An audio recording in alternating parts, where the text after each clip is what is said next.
ভীষণ একটা কঠিন মুহূর্ত চলছে খালেদা জিয়ার। আমার প্রিয় ভাইদের কাছে আমি অনুরোধ করব, সাবেক প্রধানমন্ত্রী ও বিএনপি চেয়ারপারসন বেগম খালেদা জিয়া চিকিৎসাধীন অবস্থায় মারা গেছেন। ইন্না লিল্লাহি ওয়া ইন্না ইলাইহি রাজিউন। উন্নত চিকিৎসার প্রিয় নেত্রীকে বিদায় জানাতে ঢাকার রাজপথে নেমে এসেছিলেন নেতাকর্মীরা। ইন্না লিল্লাহি ওয়া ইন্না ইলাইহি রাজিউন। দর্শক, বিএনপি নেতাদের মধ্যে শোকের এক ভয়াবহ অবস্থা চলতেছে। আপনারা জানেন এই কারণটা হচ্ছে বিএনপি চেয়ারপারসন বেগম খালেদা জিয়ার মৃত্যুর যে সংবাদ, এর মধ্যে শীর্ষ নেতাকর্মীরা লাইভে এসে দেশবাসীর কাছে তার জন্য দোয়া চাচ্ছে, আল্লাহ যেন তাকে মাফ করে দেয়। আসলে ঘটনা কি, সম্পূর্ণ বিষয় জানতে হলে না টেনে পুরো ভিডিও জুড়ে আমাদের সাথেই থাকবেন।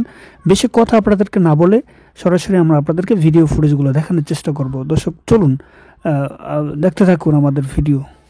সাবেক প্রধানমন্ত্রী ও বিএনপি চেয়ারপারসন বেগম খালেদা জিয়া চিকিৎসাধীন অবস্থায় মারা গেছেন।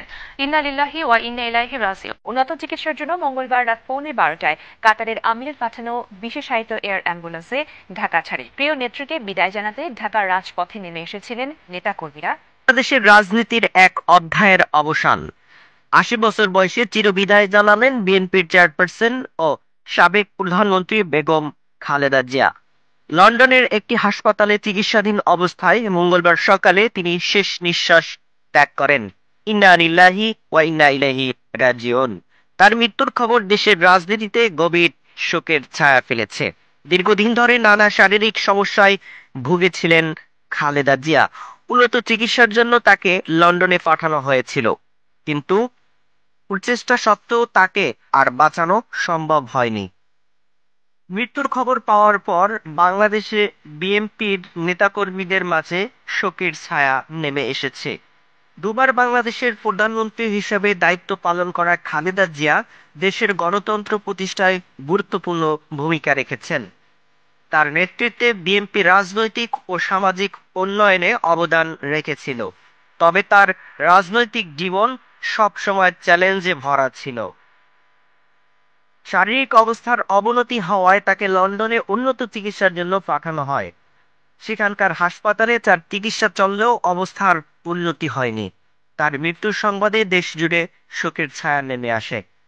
বিএনপির কেন্দ্রীয় কার্যালয়ে কালো পতাকা উত্তোলন করা হয় এবং দলীয় নেতাকর্মীর শোকের প্রকাশ করেন। বিএনপির মহাসচিব এক শোক বার্তায় বলেন, তার মৃত্যুতে আমাদের জন্য অপূরণীয় ক্ষতি হয়ে গিয়েছে।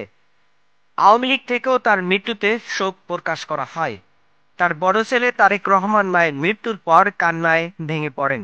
তিনি বলেন, মা ছিলেন আমার জীবনের সবচেয়ে বড় শক্তি। তার এই বক্তব্য নেতাকর্মীদের আবেগ তাড়িত করে। বেগম খালেদা জিয়ার মৃত্যু বাংলাদেশের রাজনীতিতে এক গভীর শূন্যতা সৃষ্টি করেছে। তার জীবন ও কর্ম দেশের মানুষের শ্রদ্ধার সঙ্গে স্মরণ করবে। তিনি নারীদের জন্য রাজনীতির অঙ্গনে একটি শক্ত অবস্থান তৈরি করেছিলেন, যা ভবিষ্যৎ প্রজন্মের জন্য অনুপ্রেরণা হয়ে থাকবে।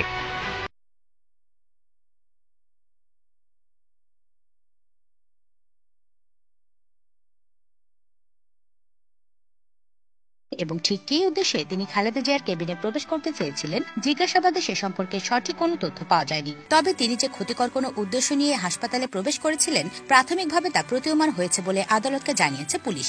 মঙ্গলবার ২৬ ডিসেম্বর দুদিনের রিমান্ড শেষে সুজনকে আদালতে হাজির করে পুলিশ। এরপর ঘটনার তদন্ত শেষ না হওয়া পর্যন্ত তাকে কারাগারে আটক রাখার আবেদন করেন তদন্ত কর্মকর্তা ভাটারা থানার উপপরিদর্শক মনির হোসেন।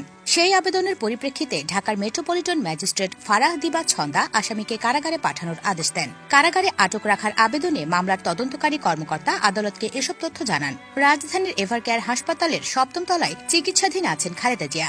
গত শনিবার ২৩ ডিসেম্বর বিকেলে সুজন নামের ওই ব্যক্তি হঠাৎ হাসপাতালে প্রবেশ করেন এবং ৭ম তলার সংরক্ষিত ভিআইপি ওয়ার্ডের চিকিৎসকদের বিশ্রাম কক্ষে গিয়ে খালেদা জিয়ার সঙ্গে দেখা করার অনুমতি চান। পরে খবর পেয়ে ঘটনাস্থল থেকে তাকে আটক করে পুলিশ। কারাগারে আটক রাখার আবেদনে তদন্তকারী কর্মকর্তা উল্লেখ করেন, গত ২৩ ডিসেম্বর এভারকেয়ার হাসপাতালে সিকিউরিটি রাউন্ড দেওয়ার সময় সংরক্ষিত ভিআইপি ওয়ার্ডের কর্তব্যরত রেজিস্ট্রার ডাক্তার তানিয়া আলমের কাছ থেকে পুলিশ খবর পায় যে সুজন নামের এক ব্যক্তি হাসপাতালের ৭ম তলার সংরক্ষিত ভিআইপি ওয়ার্ডের চিকিৎসকদের বিশ্রাম কক্ষে গিয়ে খালেদা জিয়ার সঙ্গে দেখা করার অনুমতি চান। কর্তব্যরত চিকিৎসক অসন্তুষ্ট হয়ে সংরক্ষিত ওয়ার্ড থেকে তাকে বের করে দেন। তখন তিনি দ্রুত পালিয়ে যাওয়ার চেষ্টা করলে গ্রাউন্ড ফ্লোরে দায়িত্বরত সিকিউরিটি তাকে হাসপাতালের গ্রাউন্ড ফ্লোরে আটক করে এভারকেয়ার হাসপাতালের কন্ট্রোল রুমে নিয়ে জিজ্ঞাসাবাদ করেন। পুলিশের পক্ষ থেকে আদালতকে আরও জানানো হয়েছে, জিজ্ঞাসাবাদে আসামি সুজন নিজের নাম ঠিকানা প্রকাশ করে খালেদা জিয়ার সঙ্গে দেখা করার অনুমতি চান। কর্তব্যরত চিকিৎসক অনুমতি না দিলে তিনি অশোভন আচরণ সহ নানা ভয়ভীতি ও হুমকি দেন। এরপর হাসপাতাল কর্তৃপক্ষের দেয়া খবরে তদন্তকারী কর্মকর্তা সঙ্গীয় ফোর্স সহ এভারকেয়ার হাসপাতালের কন্ট্রোল রুমে গিয়ে ঘটনার বিস্তারিত শোনেন এবং ওই ব্যক্তিকে আটক করে থানায় নিয়ে যান। পরে তাকে প্রাথমিক জিজ্ঞাসাবাদ করা হয়। তদন্তকারী কর্মকর্তা আদালতকে জানিয়েছেন, জিজ্ঞাসাবাদে আসামি সুজন এলোমেলো তথ্য দিয়েছেন। খালেদা জিয়ার সঙ্গে কি কারণে এবং কি উদ্দেশ্যে এবং কার পরামর্শে দেখা করতে গিয়েছিলেন তার সঠিক কোনো তথ্য আসামি দেননি। তবে ক্ষতিকর কোনো উদ্দেশ্যে তিনি হাসপাতালে প্রবেশ করেছেন বলে প্রতীয়মান হয়েছে।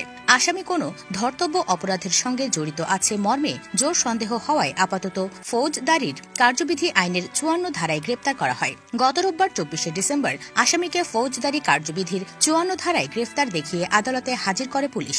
এরপর ঘটনার সুষ্ঠু তদন্তের জন্য 5 দিনের রিমান্ড আবেদন করেন। শুনানি শেষে ঢাকার মেট্রোপলিটন ম্যাজিস্ট্রেট ফারাহ দিবা ছন্দা 2 দিনের রিমান্ড মঞ্জুর করেন। পুলিশ জানায়, ঘটনার দিন 23 ডিসেম্বর বিকেল 5টার দিকে সুজন নামের ওই অপরিচিত ব্যক্তিকে সন্দেহজনকভাবে ঘোরাফেরা করতে দেখা যায়। এক পর্যায়ে খালেদা জিয়ার কেবিনে প্রবেশের চেষ্টাও করেন তিনি। এ সময় হাসপাতাল কর্তৃপক্ষ তাকে আটক।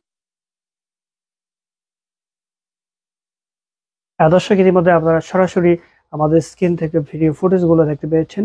আমরা আরো একটা ভিডিও সংক্ষেপে দেখাচ্ছি, তাহলে আপনারা আরো এই বিষয়গুলো বুঝতে পারবেন সর্বশেষ ভিডিওটা দেখলে। তো চলুন। ভীষণ একটা কঠিন মুহূর্ত চলছে খালেদা জিয়ার।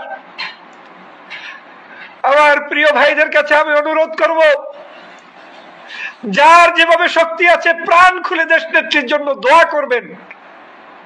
যদি এই দেশ নেত্রী বেগম খালেদা জিয়া এই অসুস্থ রাজনীতির কারণে, অবৈধ ফ্যাসিবাদের ষড়যন্ত্রের কারণে মৃত্যুর কোলে ঢুলে পড়ে বাংলাদেশ স্বাধীনতার মানচিত্র থেকে ছিটকে পড়বে, বাংলাদেশের স্বাধীনতাকে ধ্বংস করার জন্য এই ফ্যাসিবাদী তন্ত্র আরো উচ্চভাবে কণ্ঠ উঁচিয়ে তারপরে সকল মানুষদেরকে দমন করবে।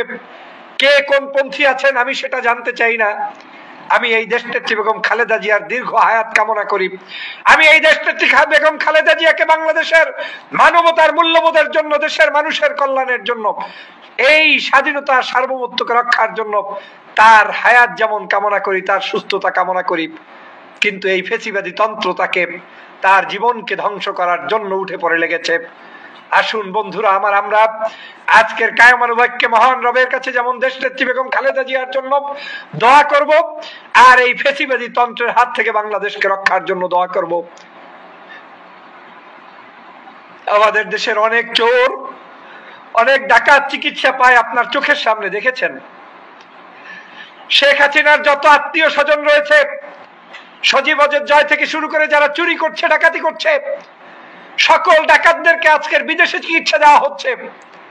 আপনারা জানেন, সম্রাটের মতো মানুষদেরকে হসপিটালে ভিআইপি চিকিৎসা দিয়ে পরিবারের সাথে থাকতে দেওয়া হচ্ছে।